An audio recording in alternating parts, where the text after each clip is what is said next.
बढ़ते आगे खबरों में, जहां 21 मार्च को होने जा रहे राज्यसभा चुनाव के लिए आज सत्ता पक्ष और विपक्ष दोनों ने ही अपने उम्मीदवार ने अपना नामांकन है जो दाखिल किया। राज्यसभा चुनाव के लिए झारखंड से महागठबंधन के उम्मीदवार सरफराज अहमद ने नामांकन किया, वहीं प्रदीप वर्मा ने एनडीए की तरफ से नामांकन दाखिल किया।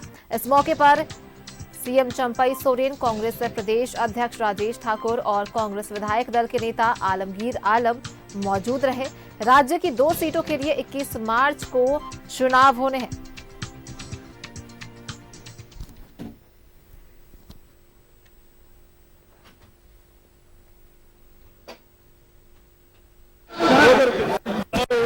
जाने दीजिए।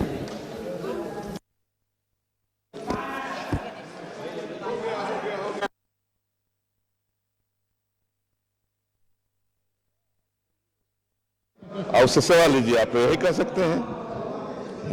तीसरा कैंडिडेट, ये हमको लगता है पेपर का कमाल था, वो दिखाई तो नहीं दिया किसी को, किसी तो कांटेक्ट किया नहीं, वो कहां से भरेगा? उसको भी चाहिए, भरने के लिए चाहिए एमएलए का सपोर्ट, कहां से मिलेगा? सर एक अच्छा मैसेज किया सर, निर्विरोध 2 चेहरे। हाँ बढ़िया, बहुत अच्छा हुआ, बहुत अच्छा हुआ। कंफ्यूजन फैलाने का तरीका, एक आदमी खरीदा है, दूसरा आदमी खरीदा है, ऐसा तरीका है कंफ्यूजन फैलाने का। सर लेकिन बार बार कांग्रेस सरेंडर कर दे रही है। नहीं, सरेंडर नहीं, ऐसा सरेंडर नहीं कर सकते, सहमति है।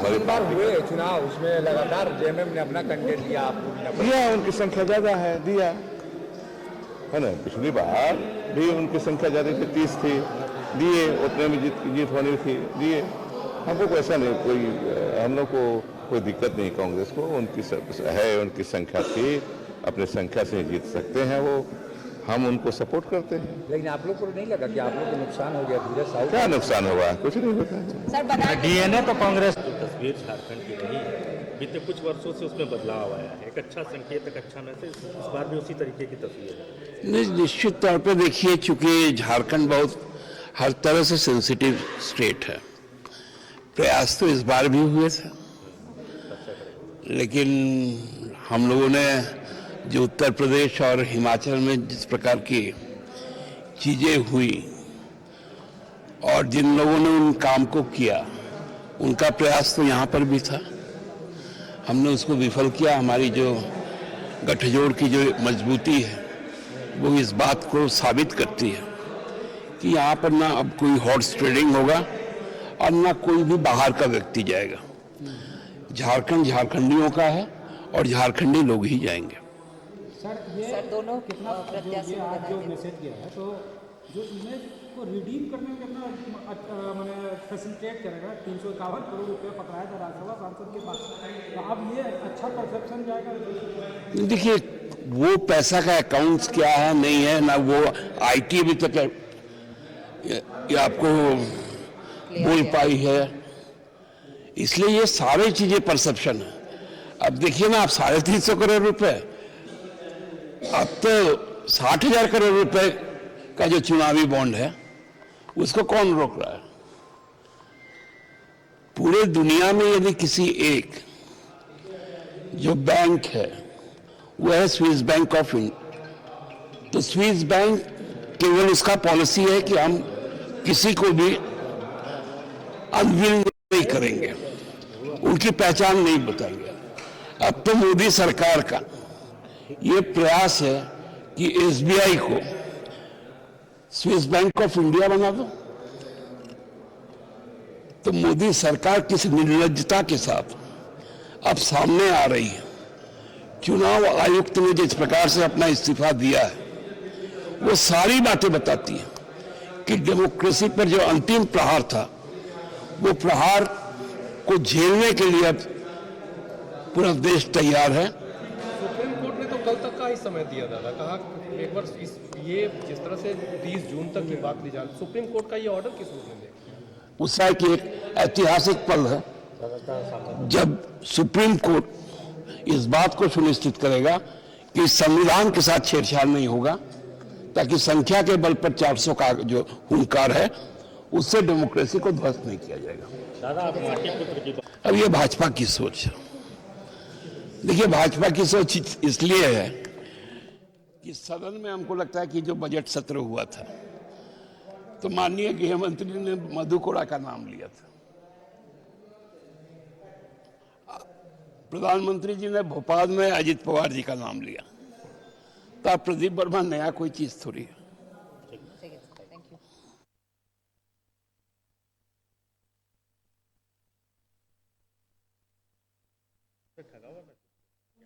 यू। देखिए, ये सही है कि तमाम पत्रकार मित्र चाहते हैं कि कांग्रेस सत्ता में आए और उस निमित्त ये भी चाहते हैं कि कांग्रेस के दिनों दिन बढ़ोतरी हो। लेकिन जब आदरणीय राहुल गांधी जी ने इंडिया बना दिया और कह दिया कि जुड़ेगा भारत, जीतेगा इंडिया, तो इंडिया जीत रहा है।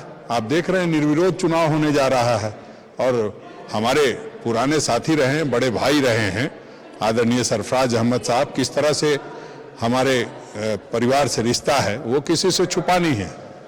तो कांग्रेस ने हमेशा उनको दिया है, एक बार फिर से देने का काम किया है।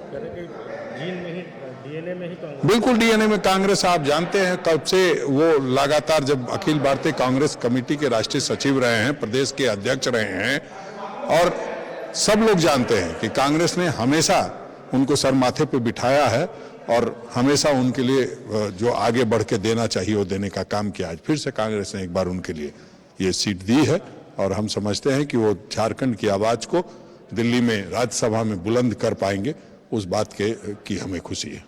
पार्टी के मन में कितना ठंडा आया? देखिए, लोकतंत्र का चौथा स्तंभ है न्यायपालिका और उसने ये इतनी बड़ी जीत हासिल की है।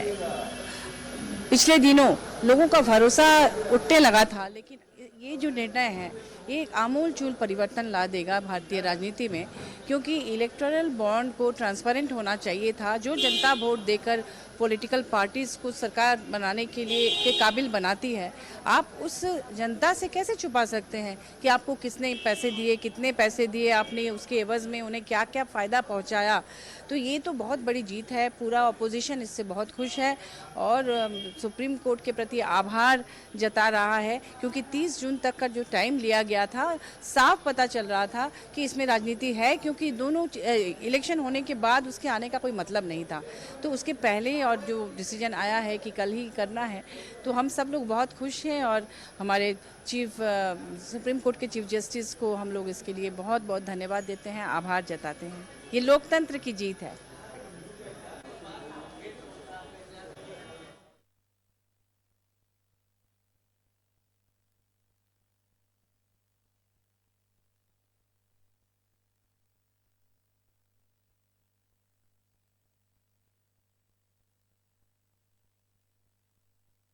तरफ से पक्ष और विपक्ष की तरफ से उम्मीदवारों ने नामांकन पत्र दाखिल किया। दोनों खेमों के बड़े नेता इस दौरान जो है वो मौजूद रहे। सरफराज अहमद और प्रदीप वर्मा ने आज नामांकन दाखिल किया। बता दें कि महागठबंधन की तरफ से सरफराज अहमद ने और वहीं एनडीए की तरफ से प्रदीप वर्मा ने आज नामांकन दाखिल किया। राज्यसभा चुनाव होने हैं 21 मार्च को राज्य की 2 सीटों पर।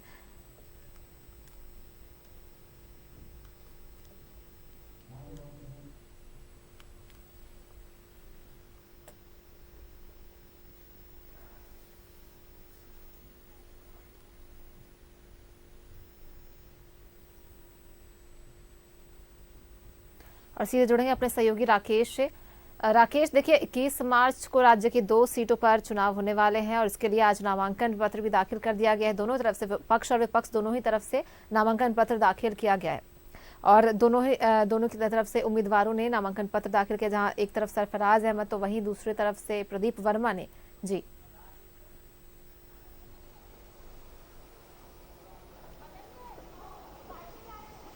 देखिए, चुनाव जैसी स्थिति इस बार नहीं होने जा रही है। उससे पहले ही निर्विरोध ये दोनों चेहरे चुन लिए जाएंगे। एक तो यूपीए गठबंधन के तरफ से जो चेहरा इस बार रखा गया है, उनका राज्यसभा जाना तय माना जा रहा है, प्रदीप वर्मा का। दूसरी तरफ माफ कीजिएगा, यूपीए के तरफ से जो सरफराज अहमद है उनका राज्यसभा जाना तय माना जा रहा है, क्योंकि चुनाव जैसी स्थिति होगी नहीं, सिर्फ 2 ही चेहरे मैदान में है और दूसरी तरफ एनडीए के तरफ से प्रदीप वर्मा, तो यानी दोनों निर्विरोध चुने जाएंगे। तो ये एक अच्छा मैसेज झारखंड से गया है इस बार राज्यसभा चुनाव को लेकर। आमतौर पर राज्यसभा चुनाव को लेकर जो तस्वीर झारखंड की रही है, और झारखंड राज्यसभा चुनाव के मामले में कई बार सुर्खियों में रहा है, हॉर्स ट्रेडिंग को लेकर कई बार झारखंड की जो एक अलग पहचान रही है, लेकिन कुछ वर्ष से ये पहचान बदली है। निर्विरोध यहाँ से चेहरे चुने गए हैं। पिछली बार भी इसी तरीके की तस्वीर, इसी तरीके का समीकरण देखने को मिला था, और इस बार भी इसी तरीके की तस्वीर देखने को मिलने वाली है, क्योंकि तीसरा कोई कैंडिडेट है नहीं। हालांकि पर्चा जरूर खरीदा गया था, लेकिन वो एग्जीक्यूशन आगे हो नहीं पाया। तो ऐसे में अब सिर्फ मैदान में 2 ही चेहरे बचते हैं, एक तो एनडीए के प्रत्याशी प्रदीप वर्मा, दूसरे यूपीए के प्रत्याशी महागठबंधन के प्रत्याशी सरफराज अहमद। तो जब 2 चेहरे ही सामने हो, तो ऐसे में अब जो तस्वीर है राज्यसभा चुनाव को लेकर वो बिल्कुल क्रिस्टल क्लियर है। दोनों निर्विरोध चुने जाएंगे और संभवतः 14 तारीख जो आखिरी डेट है नामांकन वापसी को लेकर, स्क्रूटनी को लेकर, उस दिन इन दोनों को सर्टिफिकेट भी मिल जाएगा। तो अब बहुत इंतजार रही है, और इस तरह की रस्साकस्सी इस बार राज्यसभा चुनाव को लेकर देखने को नहीं मिल रही है, क्योंकि जब तीसरा उम्मीदवार होता है और संख्या बल के लिहाज से जब हम देखें तो स्ट्रेंथ तीसरे उम्मीदवार को लेकर यहाँ बनता नहीं है। तो वैसी स्थिति में रस्साकस्सी होती है, वैसी स्थिति में हॉर्स ट्रेडिंग की संभावना रहती है और भागदौड़ बनी रहती है। लेकिन इस बार चीजें बहुत स्मूथ है, 2 ही चेहरे हैं, लिहाजा दोनों जो है वो निर्विरोध ही चुने जाएंगे। चुनाव जैसी परिस्थिति इस बार राज्यसभा चुनाव में यहाँ नहीं होने जा रही है। सोनाली, चलिए बहुत बहुत धन्यवाद राकेश आपका तमाम जानकारी को लिए। तो देखिए, आपको बता दें कि आज पक्ष और विपक्ष दोनों ही तरफ से उम्मीदवारों ने अपना नामांकन दाखिल किया। राज्यसभा चुनाव के लिए आज नामांकन का अंतिम दिन रहा, जहां दोनों खेमों से बड़े नेता इस दौरान मौजूद रहे।